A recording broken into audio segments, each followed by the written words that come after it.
You also have far more power if you think of the game as poker, rather than any dice-based game in which chance comes into play. There is no chance involved here. We create it all.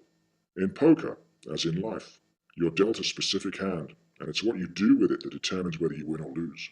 You can bluff, you can attempt to deduce another's hand by card counting, you can manipulate the other players by giving false tells. It's a game of skill, intuition, and experience. A fundamental part of enjoying any game is knowing what the rules are and what they are not. I strive to accurately assess my opponent's agenda, and I will bend, turn, mold, or adapt it to work for me, whilst never compromising the integrity of the game. And you can tell a lot about the way someone lives their life by watching how they play. Their commitment and their relationship to their own ability and self-confidence is reflected in the way they throw the dice. They hold their cards, move their avatar around the board, and most of all, their behavior when they win or lose. Now, I am acutely aware that I'm walking a thin line here. You may think I'm making light of the alarming events going on in our world right now. But in terms of the big picture, they are frivolous because it is just a game. But we're pretending this game is real, so we must play full out. It has to be taken seriously. We have to do all the things we're doing, protesting about 9/11, the war in Iraq, the raping and pillaging of other nations' natural resources, and so on. It is serious, but your other job is to take the most empowering perspective on any event. You are empowered to affect the game as an equal. The moment you forget, you become victim to the other player's tactics. And we have to ask ourselves why we're being bombarded by messages that induce fear. Fear in terms of frequency is a very slow vibration, and, as such, it allows for easier manipulation. While you're in a state of fear, you're more pliable, malleable, and suggestible. On the other side of the coin, we have anger, another very low-frequency state. Keep in mind that although anger is a fear killer, it still operates in the same low frequency.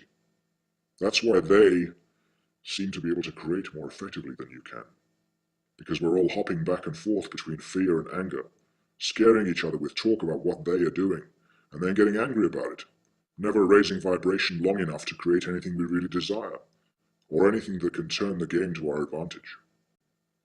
While you're listening to the shock jocks, who are also playing their part in the game, try tuning into how you're feeling.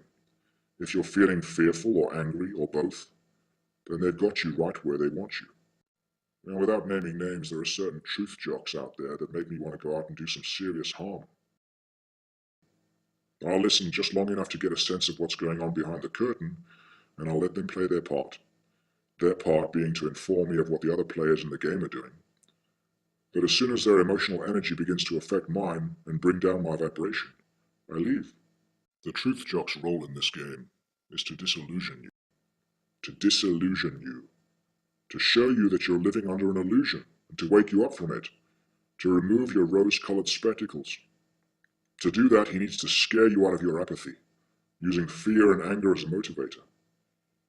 It serves its purpose well, and those particular players have committed to vibrating at that low frequency for your benefit. But once you wake up, your job is to raise your vibration and start creating. If you choose to remain with the truth jocks in the low frequencies of fear and anger for longer than is necessary, you just won't be having as much fun up in the higher frequencies creating for yourself in the game. Listen to them, get the headlines, then get out and raise your frequency again. Now here's another secret for you. The elite love to be hated, and we love to hate them.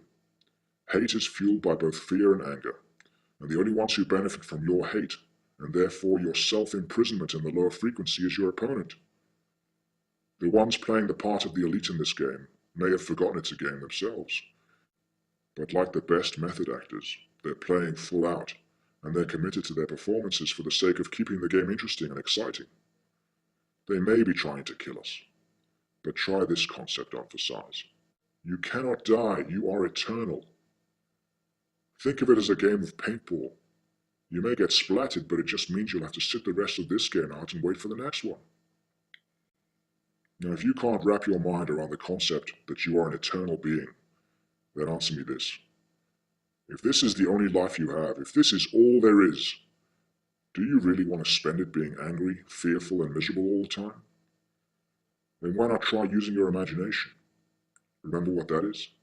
The thing your parents, your teachers, your partners continually try to stop or stifle or change when they accuse you of daydreaming or wasting your life in fantasies or simply hoping for something better. It's your imagination. Reclaim it. Imagine how powerful you are long enough, steadily enough, with clarity of purpose and singleness of intent, and watch your life change. The road to empowerment doesn't mean controlling others, but rather choosing the thoughts that best affect how your own life unfolds. It's that simple. The road to empowerment is the most individual journey of a human life. You set the timetable for development. You choose the way you approach the challenges. You maintain your connection to the greater part of yourself. You do all this. Be constant. Be vigilant. Be committed to the course you set for yourself. If you need to gain clarity, then factor out everyone else's static. Factor out the peanut gallery and concentrate on what you desire to make of your life. Humans have a hunger to create more and better and different experiences all the time. It's the entire point of being alive. The difficulty comes because people are terrified to do it alone. The biggest fear most people ever have might be the realization that they are alone. We all die alone. We all suffer pain alone. No one can do either for us. Neither can anyone know exactly what you see with your eyes, or hear with your ears, or dream when you sleep, no matter how we strive to communicate those things through poetry, painting, music, or blogs. No one knows exactly what you feel and how you feel it, but you. To forestall embracing this state of aloneness, we join a church, or a political party, or an online forum, continually checking in on other people's opinions of us and measuring our power according to who wins the online flame war. We form wars against drugs, or porn, or Republicans, or the Tory party.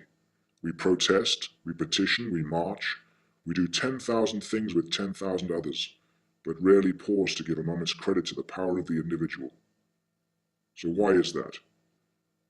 Why do we feel so powerless alone? Why do we let our fear hold us down when history has repeatedly shown us that it's the individual, the lone voice in the wilderness who lets a pebble fall from his hand and starts the avalanche of change? You are alone. You are alone because you are a part of the whole, having a subjective experience called life that is completely unique to you. You're alone because despite the begging, pleading, lying, seducing, dominating or manipulating you might do, you can never really change another sovereign soul. You are alone because in this reality, the only life you can really have a lasting effect on is your own. And you know what? That is powerful enough by far. You see, I now feel like I'm floating downstream, which is a hell of a lot easier than impersonating a salmon, and that's what I feel like I've been doing up to this point. Some burden has been lifted from my shoulders, and I know I've shifted my focus from a reality that manifests limitations to one that manifests freedoms. Change your thought about your powerlessness as just one person.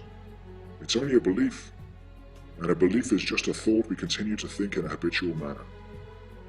You have the power to change the belief, and if you think you don't, then you've already lost the game. You have a connection to the larger part of yourself that no one else can ever touch or violate or take away. It's there. Feel it.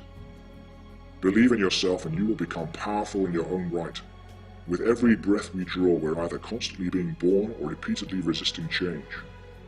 Which one are you going to choose? The human we're hardest on in all the world, without exception, is ourselves. So give yourself permission to smile from time to time. Lighten up. Be easy.